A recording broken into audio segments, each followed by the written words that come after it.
Si crees que las historias de fe y coraje todavía pueden transformar vidas, quédate conmigo hasta el final de este video y comenta desde qué ciudad estás viendo, para que podamos esparcir juntos este mensaje de esperanza. El viaje que estás a punto de presenciar demuestra que la verdadera sabiduría no se encuentra en uniformes ni en posiciones de poder, sino en el corazón puro de quien conoce el lenguaje de la tierra y de la humanidad. Prepárate, pues lo que está por venir tocará tu alma y fortalecerá tu creencia de que un único acto de bondad puede romper las más duras cadenas del prejuicio, cambiando el destino de todos para siempre.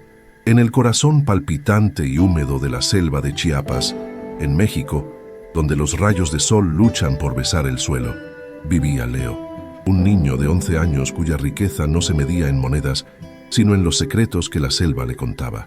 Sus pies descalzos conocían la textura de cada raíz y la suavidad de cada hoja caída, moviéndose con una gracia silenciosa que lo convertía en parte del paisaje.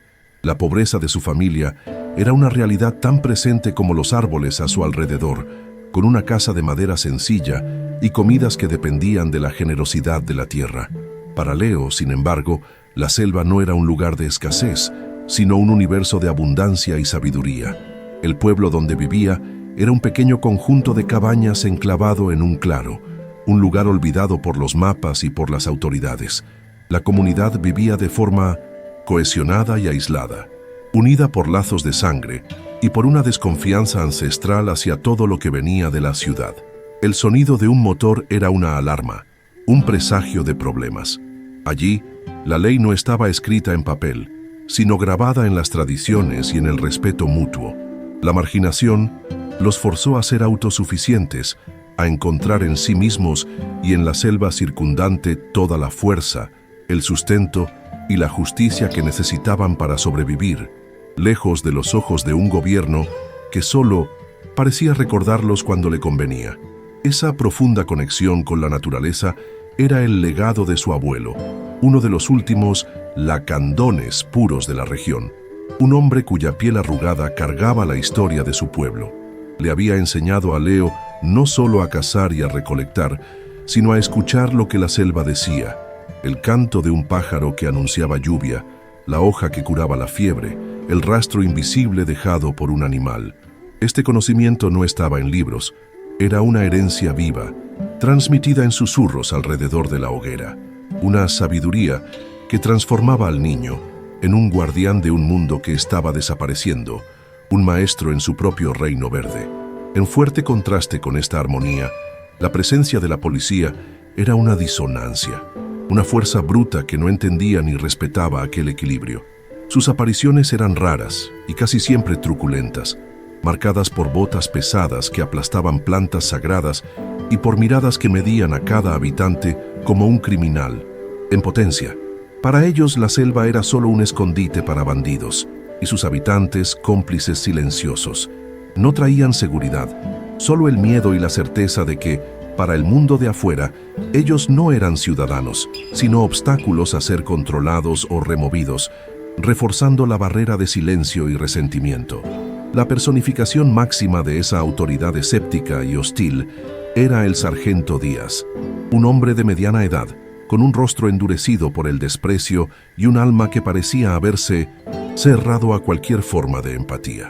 Comandaba a sus hombres con la misma rigidez con la que veía el mundo, una jerarquía de poder donde él estaba en la cima y los habitantes de la selva en la base.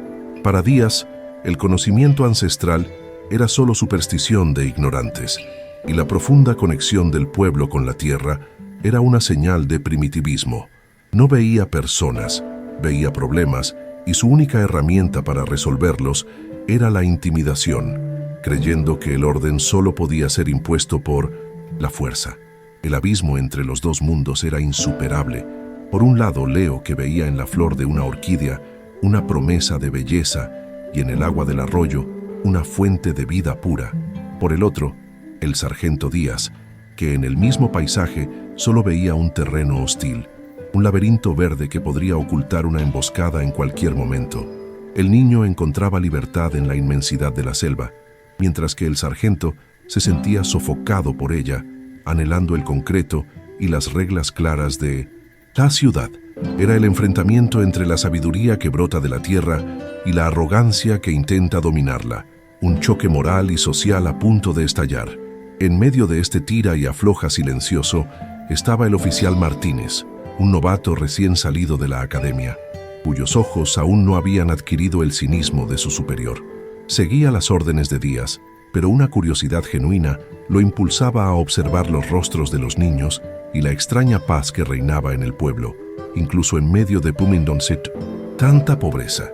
Era un hombre dividido, entrenado para ver el peligro, pero con un corazón que todavía no había olvidado cómo buscar la humanidad.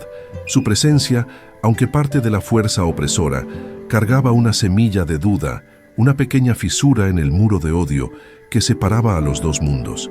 Y fue en una mañana particularmente calurosa y opresiva que esa fisura comenzó a ensancharse. El sargento Díaz organizó una patrulla de rutina, una demostración de fuerza sin propósito real, adentrándose en 1900. La densa vegetación. El aire era pesado, cargado con la humedad y los sonidos de miles de criaturas invisibles. Para Leo, era el sonido de caza. Para los policías, era una sinfonía amenazante. Apenas sabían que aquella incursión en la selva no terminaría como las otras. Estaba a punto de desencadenar un evento que pondría a prueba todas sus certezas, forzando al poder a arrodillarse ante la sabiduría y al odio a ser curado por la compasión. La patrulla avanzaba como una serpiente de metal y tela a través del laberinto verde. El sargento Díaz lideraba con una confianza ciega, abriendo camino con un machete como si estuviera en guerra con la propia naturaleza.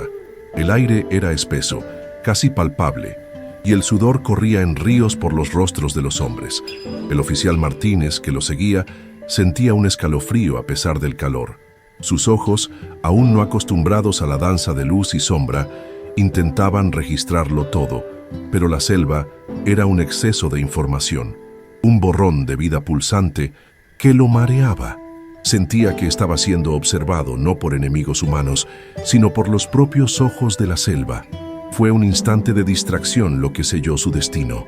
Un pájaro de plumaje azul turquesa, un color tan vibrante que parecía irreal, se posó en una rama cercana. Martínez se detuvo por un segundo, hipnotizado por aquella pequeña joya viviente. Cuando desvió la mirada, el resto del equipo había desaparecido tras una curva en el sendero improvisado. Apresuró el paso, con el corazón comenzando a latir más rápido, pero la selva tenía una manera traicionera de confundir los caminos. El sonido de las botas de sus compañeros ya había sido engullido por el zumbido incesante de los insectos y el susurro de las hojas al viento. El sendero que parecía claro un momento antes, ahora se dividía en tres posibilidades idénticas. El pánico, frío y agudo, comenzó a subir por su garganta. Eligió un camino, luego otro, con la respiración cada vez más agitada. Llamó al sargento, pero su voz fue ahogada por la densa vegetación, como si una manta verde hubiera sido arrojada sobre él. Cada árbol parecía igual al anterior, cada liana un obstáculo diseñado para confundirlo. El manual de la academia, con sus reglas sobre puntos de referencia y orientación por el sol, era inútil bajo el dosel cerrado. Era un hombre entrenado para el asfalto y para el orden, y allí, en la anarquía de la naturaleza, estaba completa e irremediablemente perdido, un prisionero del caos verde. En su desesperación, no vio la raíz gruesa y resbaladiza que cruzaba su camino. Sus pies se enredaron y fue proyectado hacia adelante, cayendo torpemente en una pequeña hondonada oculta por el follaje. Un chasquido seco y un grito de dolor rasgaron el aire. Su pierna izquierda se dobló en un ángulo antinatural y un dolor punzante y cegador explotó desde su tobillo, irradiando por todo su cuerpo. Intentó levantarse, pero el dolor lo arrojó de nuevo al suelo húmedo y terroso. La realidad lo golpeó con la fuerza de un puñetazo. Estaba herido, solo, y la selva, antes solo amenazante, ahora era su enemiga mortal. Con manos temblorosas, tomó su radio. Presionó el botón, llamando a Díaz, a cualquiera. La única respuesta fue un siseo de estática, un sonido vacío que confirmaba su total aislamiento. Gritó hasta que su garganta quedó en carne viva, pero solo el eco burlón de su propia voz regresó para atormentarlo. La noche comenzaría a caer en pocas horas, y con ella vendrían los depredadores, el frío y la desesperación absoluta. Tumbado en la tierra húmeda, con la pierna rota y la esperanza desvaneciéndose, el oficial Martínez, el representante del orden y de la ley, estaba a punto de ser engullido por la inmensidad salvaje de Chiapas. Mientras tanto, a varios kilómetros de allí, Leo se movía con la familiaridad de quien camina por su propia casa. Estaba revisando una serie de trampas para pequeños roedores que su abuelo le había enseñado a hacer, no por deporte, sino por necesidad. Sus sentidos estaban agudizados, captando la sinfonía normal de la selva. Sin embargo, algo era diferente. Una rama rota de forma extraña, no por el paso de un animal, sino aplastada por el peso de una bota. Un olor sutil en el aire, casi imperceptible, de metal, jabón y sudor. El olor inconfundible de un hombre de ciudad, como su abuela lo llamaba con desdén. La curiosidad, más fuerte que el miedo, se apoderó del niño. Las historias de su abuelo sobre seguir rastros, sobre leer las señales que los intrusos dejaban atrás, acudieron a su mente. Aquello no era un juego, era el lenguaje secreto de la supervivencia, el conocimiento que lo diferenciaba. Decidió seguir aquel rastro sutil, no para confrontar, sino para entender. Cada paso era deliberado, silencioso. No era un cazador persiguiendo a una presa, sino un guardián investigando una perturbación en su dominio. Sus ojos de águila escudriñaban el suelo, notando cada detalle que un hombre común jamás vería. Se movía como un fantasma entre los árboles, su cuerpo pequeño y ágil, pasando por rendijas por donde un adulto jamás cabría. El rastro lo llevó fuera de su territorio conocido, hacia una parte más densa y oscura de la selva. Entonces lo oyó, un sonido débil, casi inaudible, que no pertenecía al bosque, un gemido de dolor. Su corazón comenzó a latir más fuerte, un tambor en su pecho. Las advertencias de sus padres y de los ancianos del pueblo resonaron en su cabeza. Mantente lejos de ellos, solo traen desgracia. Miedo era una presencia física, un nudo en su estómago. Con cautela se aproximó a la fuente del sonido, deslizándose por detrás de un helecho gigante. Sus ojos se abrieron de par en par. Allá abajo, caído en el fondo de una pequeña zanja, estaba uno de los hombres de uniforme. Un policía, el enemigo, el símbolo de toda la opresión y desconfianza que había aprendido a sentir desde que nació.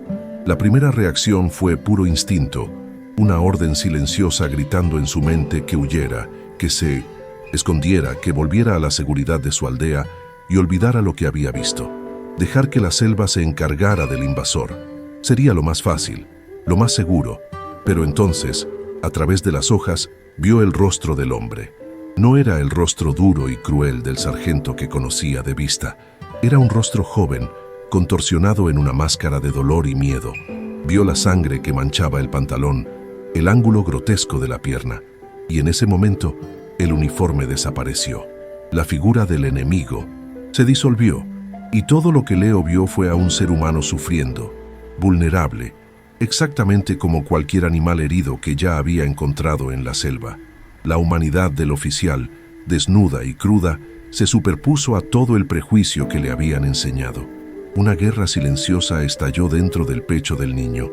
Por un lado, el miedo, la desconfianza, la lealtad a su comunidad y a sus reglas de supervivencia. Por el otro, las enseñanzas más profundas de su abuelo Lacandón, que toda vida es sagrada y que la compasión es la mayor ley de la naturaleza. Abandonar a un ser vivo a la muerte, sin importar quién fuera, era profanar el espíritu de la propia selva que tanto amaba. Miró al cielo como si pidiera permiso a sus ancestros, y la respuesta vino en el silencio de su propia conciencia. La elección estaba hecha. Con el corazón todavía martilleando contra sus costillas, dio un paso fuera de su escondite. El sonido de la rama quebrándose bajo su pie hizo que Martínez girara la cabeza bruscamente, con los ojos desorbitados de pavor. Llevó la mano a la funda de su pistola, un gesto inútil e instintivo, esperando un ataque, quizás de los criminales de los que tanto hablaba Díaz. Vio la pequeña figura emergiendo de la pared verde de hojas, y por un segundo, su cerebro entrenado no pudo procesar la imagen. No era un bandido, ni un animal salvaje, era solo un niño. Leo se detuvo a una distancia segura y levantó la mano abierta, con la palma vuelta hacia el policía. Era un gesto que su abuelo usaba para calmar a los animales asustados, una señal universal de paz que trascendía cualquier idioma. No dijo una palabra.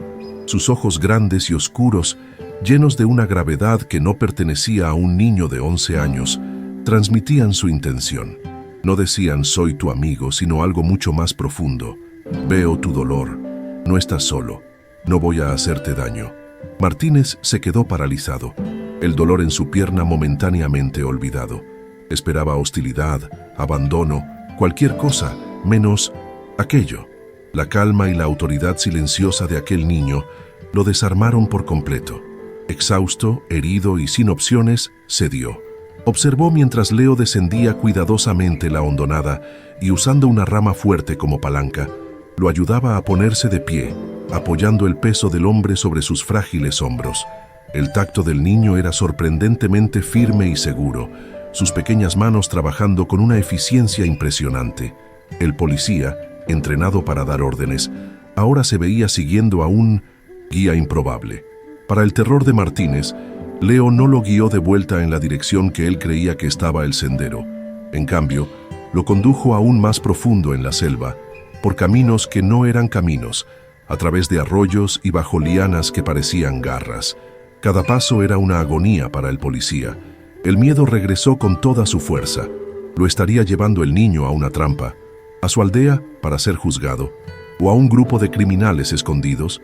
Su mente, envenenada por los prejuicios de Díaz, imaginaba los peores escenarios posibles. Después de una caminata que pareció durar una eternidad, llegaron a un claro donde una pequeña cabaña, cubierta de musgo y enredaderas, se erguía como una aparición fantasmagórica. Parecía abandonada desde hacía décadas, un antiguo refugio cuyas paredes de madera guardaban secretos. Martínez dudó. El lugar parecía siniestro, pero Leo lo condujo adentro con una seguridad inquebrantable. El interior era oscuro y olía a tierra húmeda, pero ofrecía un refugio contra los peligros que se agitaban afuera. El niño lo ayudó a recostarse en un rincón sobre un montón de hojas secas. La primera necesidad era el agua.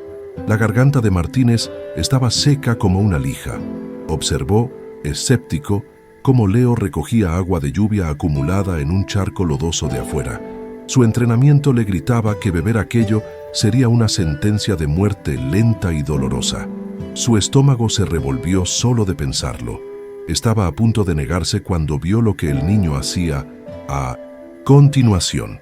Con una pericia increíble, Leo tomó un trozo de bambú hueco, lo llenó con capas de piedrecitas, arena fina de un lugar específico cerca de un arroyo y carbón triturado de una hoguera antigua.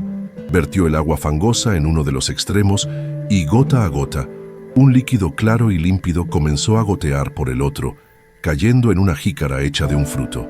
Era un filtro de agua rudimentario, una pieza de ingeniería ancestral que funcionaba con una perfección que desafiaba la lógica moderna de Martínez. El niño le ofreció la jícara al policía. Vacilante pero vencido por la sed, Martínez bebió. El agua era fresca, pura, quizás la mejor que había probado en toda su vida.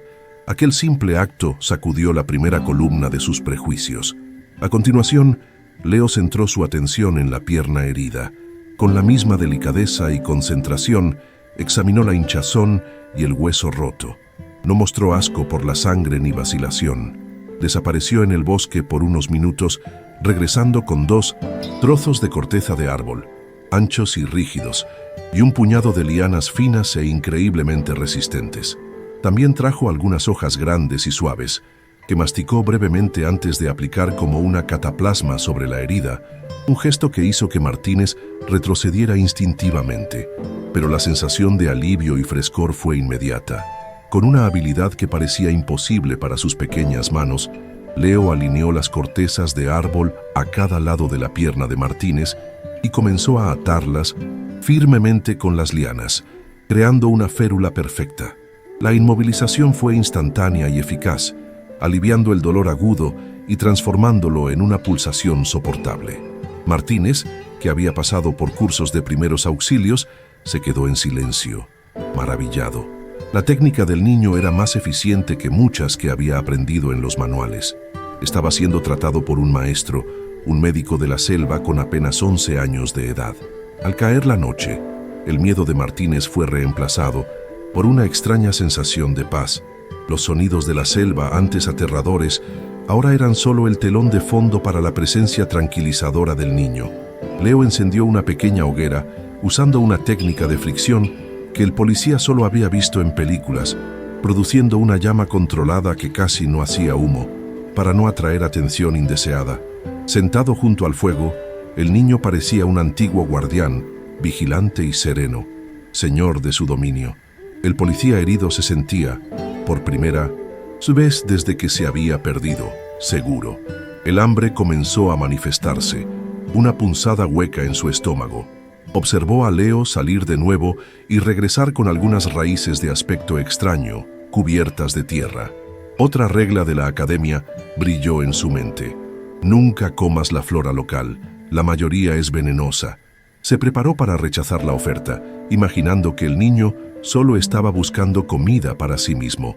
La desconfianza, aunque sacudida, todavía susurraba en sus oídos un veneno difícil de purgar completamente de su sistema.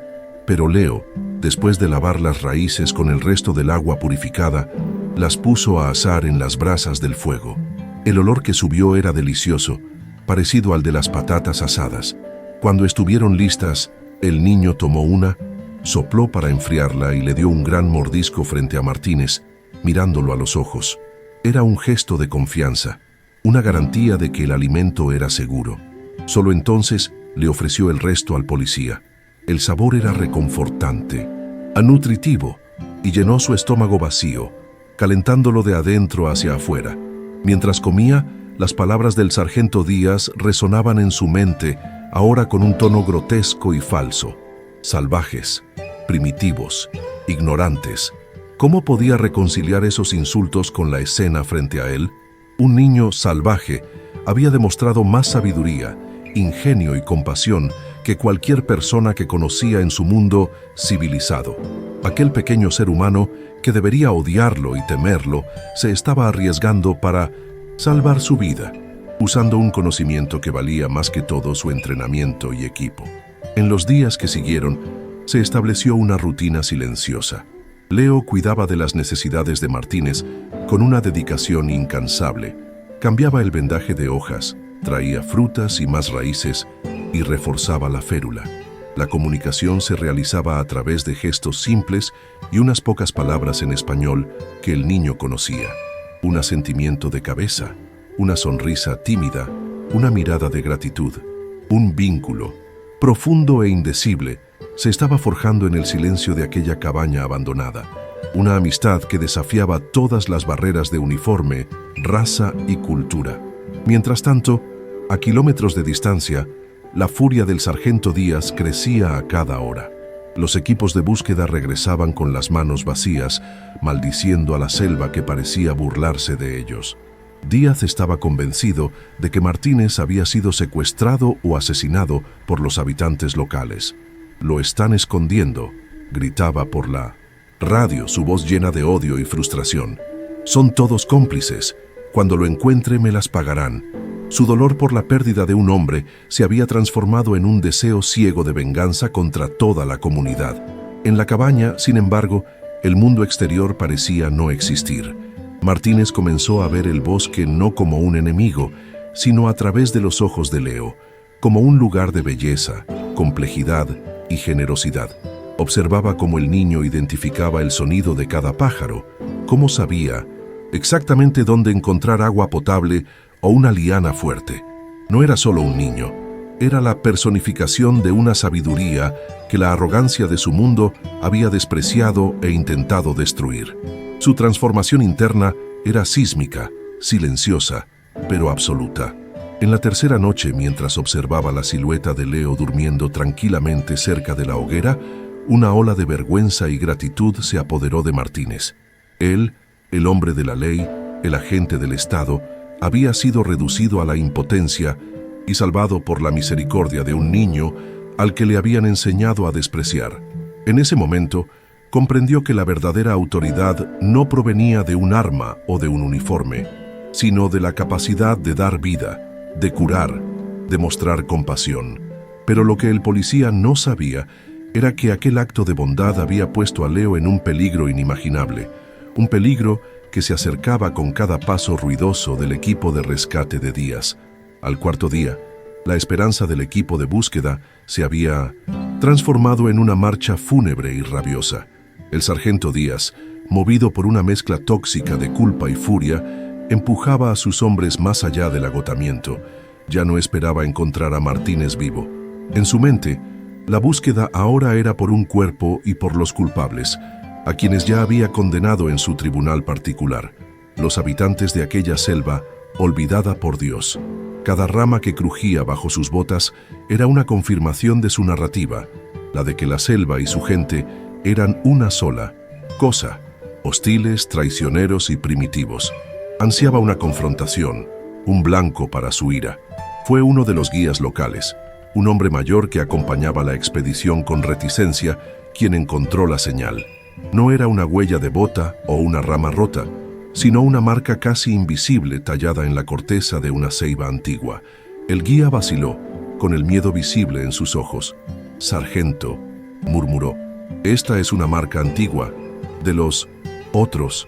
Díaz no necesitó más explicaciones. Zapatistas. En lugar de retroceder, una llama peligrosa se encendió en sus ojos. Si los rebeldes o sus simpatizantes estaban involucrados, él estaba en el camino correcto. «Sigan», ordenó, con la voz ronca, ignorando la advertencia implícita del guía.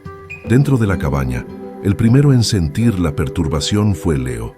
Sus oídos, sintonizados con la frecuencia del bosque, captaron el sonido disonante mucho antes de que se volviera audible para Martínez. Eran pasos pesados, descoordinados, el ruido de hombres que no pertenecían a aquel lugar. Eran las voces, cargadas de una urgencia agresiva. Reconoció el patrón, el sonido de la cacería, el miedo que había mantenido a raya con su coraje y concentración, finalmente lo alcanzó, envolviendo su pequeño cuerpo en un abrazo helado. Estaban viniendo, los habían encontrado. En un instante, el niño entró en acción. Con una agilidad felina, usó tierra para apagar los últimos vestigios de la hoguera, eliminando la pequeña columna de humo que podría delatarlos. Sus ojos se dispararon hacia Martínez, acostado e indefenso, y luego hacia la única entrada de la cabaña. No había a dónde correr. Estaba atrapado entre el hombre que había salvado y los hombres que lo cazaban. En un último acto de coraje instintivo, se plantó entre el policía herido y la puerta, como si su frágil cuerpo pudiera de alguna manera detener la tormenta que se aproximaba. La puerta de la cabaña no fue abierta, fue derribada. Explotó hacia adentro en una lluvia de astillas y madera podrida. El sargento Díaz irrumpió en la penumbra, con el arma en la mano, el rostro contorsionado en una máscara de furia y sombría expectativa. Sus hombres se desplegaron detrás de él, creando un semicírculo amenazante, con sus armas apuntando a la oscuridad. El aire se volvió pesado, cargado de testosterona y de la promesa de violencia. Y entonces, por un largo segundo, el mundo pareció congelarse. La escena ante ellos no tenía absolutamente ningún sentido. Los ojos de Díaz tardaron un momento en ajustarse a la poca luz. Primero vio a Martínez, vivo, sorprendentemente vivo, aunque pálido y herido. Su mente tropezó. Luego su mirada cayó sobre la pequeña figura que estaba de pie frente al oficial herido, desafiante. Un niño sucio y delgado. La realidad colisionó con la fantasía vengativa que había construido en su cabeza, y el resultado fue una confusión paralizante. Esperaba una guarida de criminales, una escena de tortura, un cadáver. Lo que encontró fue una enfermería improvisada, administrada por un niño. La confusión de Díaz rápidamente se transformó de nuevo en sospecha. La disonancia cognitiva era demasiado grande. No podía aceptar la escena por lo que era. Tenía que haber un truco. «¿Qué le hiciste, mocoso?», gruñó Díaz, su voz resonando en la pequeña cabaña. Avanzó un paso, con el arma todavía apuntando al pecho de Leo. Veía la situación a través de su filtro de prejuicio. El niño debía ser un cebo, un cómplice, parte de una trampa elaborada. La inocencia era el camuflaje perfecto para la malicia que él creía inherente a esa gente. Fue la voz de Martínez la que rompió el hechizo, débil pero clara y firme. «Sargento, deténgase», dijo, luchando por sentarse. Él me salvó, la pierna, me caí, él me encontró». Con la poca fuerza que tenía, Martínez narró los últimos días. El rescate, el filtro de agua, la férula hecha de corteza de árbol, la comida. Cada palabra era una defensa apasionada del niño, un testimonio que contradecía directamente todo lo que Díaz creía. «Me cuidó, sargento, solo. Él me salvó la vida». La convicción en la voz de su oficial era inquebrantable. Díaz escuchó, pero no pudo procesar. La historia era demasiado fantástica, demasiado contraria a su visión del mundo. Bajó el arma ligeramente, pero sus ojos continuaron recorriendo la cabaña, buscando una señal, cualquier cosa que confirmara sus sospechas. Fue entonces cuando su mirada se fijó en una de las vigas de madera que sostenían el techo. Había una marca allí, antigua y descolorida, pero inconfundible, una estrella roja de 5 puntas, la estrella del Ejército Zapatista de Liberación Nacional. Sus músculos se pusieron rígidos, como si hubiera recibido una descarga eléctrica. El viejo guía, que había entrado silenciosamente detrás de los otros, confirmó el miedo no expresado del sargento. «Es lo que temía, sargento», susurró, con pavor en su voz. «Este lugar es un refugio antiguo, un refugio zapatista. La gente de aquí no se acerca. Es un lugar de malos presagios, de memorias de guerra. Estar aquí es peligroso». El silencio que siguió fue más fuerte que cualquier grito. La revelación flotaba en el aire, densa y pesada, recontextualizando todo lo que había sucedido. Y entonces, como un rayo, la comprensión golpeó al sargento Díaz con la fuerza de un puñetazo en el estómago. La verdad, en toda su complejidad moral, se desplegó en su mente. El niño no había llevado al policía herido a su aldea, donde estaría entre los suyos. No lo había llevado a una carretera para entregarlo a las autoridades. Lo había escondido en el lugar más peligroso posible para ambos, un santuario rebelde. Un lugar que, para la policía y para el ejército, era sinónimo de enemigo. Para salvar la vida de un policía, un representante del Estado que lo oprimía, aquel niño se arriesgó a ser etiquetado como uno de ellos. Un rebelde, un terrorista. Díaz miró a Leo, pero por primera vez lo vio de verdad. No vio al indio, al salvaje, al sospechoso. Vio un acto de coraje tan puro y altruista que desafiaba la lógica, el odio y la política. El niño no eligió un bando, eligió la humanidad. Arriesgó su propia vida, no por un amigo, sino por un enemigo, la mayor prueba de carácter que existe. La dura coraza de cinismo que Díaz había construido a lo largo de décadas de servicio comenzó a agrietarse, y por debajo de ella, algo que pensaba que había muerto hacía mucho tiempo, comenzó a agitarse. La máscara de hierro en su rostro se deshizo, reemplazada por una expresión de asombro, respeto y finalmente una profunda y abrumadora vergüenza. El viaje de regreso de la selva estuvo marcado por un silencio denso y transformador. El sargento Díaz no profería órdenes, sino que caminaba con una quietud que sus hombres jamás habían presenciado. Su mirada ya no era de desprecio hacia la selva, sino de un respeto recién descubierto y aturdido. Se aseguró personalmente de que Leo no fuera tratado como un prisionero o un sospechoso, sino como un invitado de honor. Durante todo el trayecto, observó la interacción silenciosa entre el niño y Martínez, una conexión que trascendía las palabras y que exponía la pobreza de sus propias convicciones. El mundo de Díaz había sido puesto patas arriba y apenas estaba empezando a aprender a caminar de nuevo.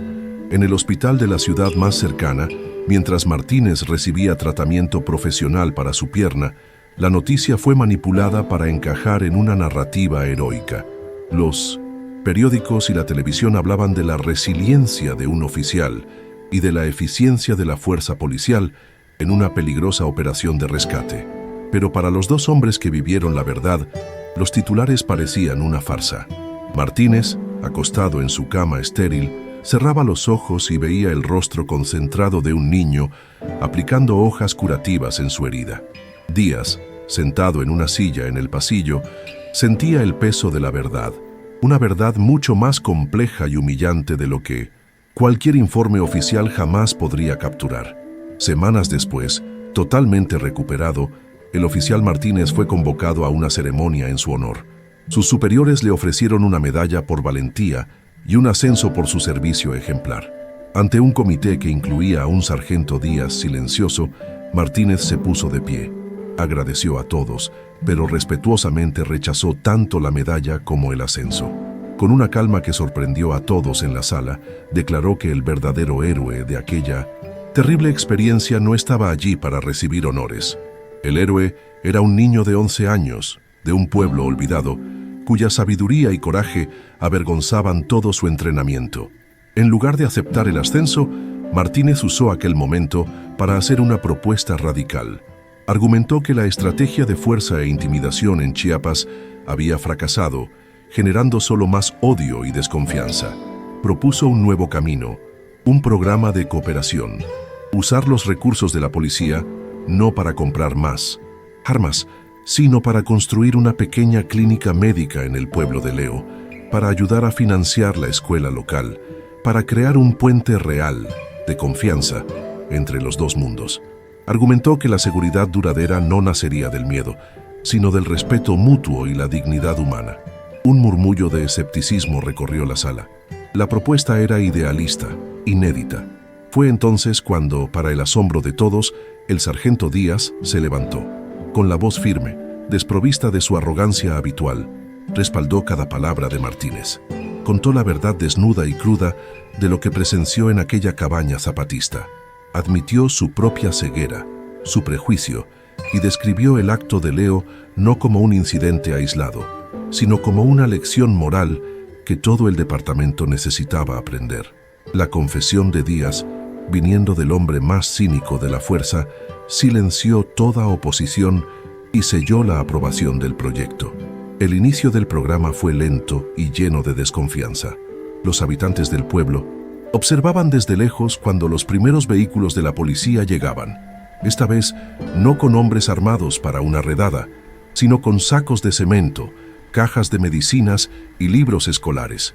Martínez y un Díaz visiblemente transformado lideraban con el ejemplo, quitándose sus chaquetas y trabajando codo a codo con los lugareños en la construcción de la clínica.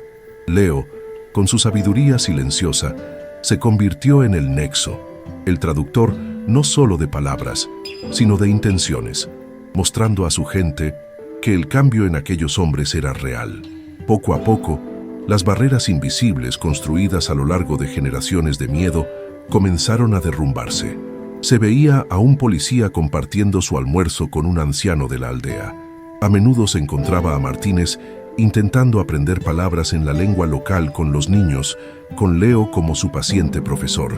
El sonido de las risas comenzó a reemplazar el tenso silencio que antes saludaba la llegada de los uniformes. El puente que construían no era solo de madera y concreto sobre un arroyo, sino de empatía y comprensión sobre un abismo de odio. La historia del niño que salvó a su enemigo usando la sabiduría de la selva se convirtió en una leyenda dentro del departamento de policía de Chiapas. No se contaba como un cuento de hadas, sino como un caso de estudio obligatorio para los nuevos reclutas. Era una lección sobre la humildad, sobre los límites del poder y sobre la sorprendente fuente de la verdadera sabiduría. La férula de liana, de Leo y su filtro de agua se convirtieron en símbolos de una verdad mayor, que para proteger y servir verdaderamente a una comunidad, primero era necesario verla, oírla y respetarla en su más profunda humanidad. El viaje de Leo y Martínez nos muestra que las heridas más profundas no son las del cuerpo, sino las del alma, causadas por el prejuicio y el odio, y la cura para ellas rara vez viene de donde esperamos. viene del coraje de un niño, de la humildad de un oficial y de la prueba de que un único acto de compasión puede reescribir la historia. Si esta historia ha tocado tu corazón y ha renovado tu fe en el poder de la bondad, compártela con alguien que necesite este mensaje y comenta desde dónde nos estás viendo para que juntos podamos celebrar la esperanza.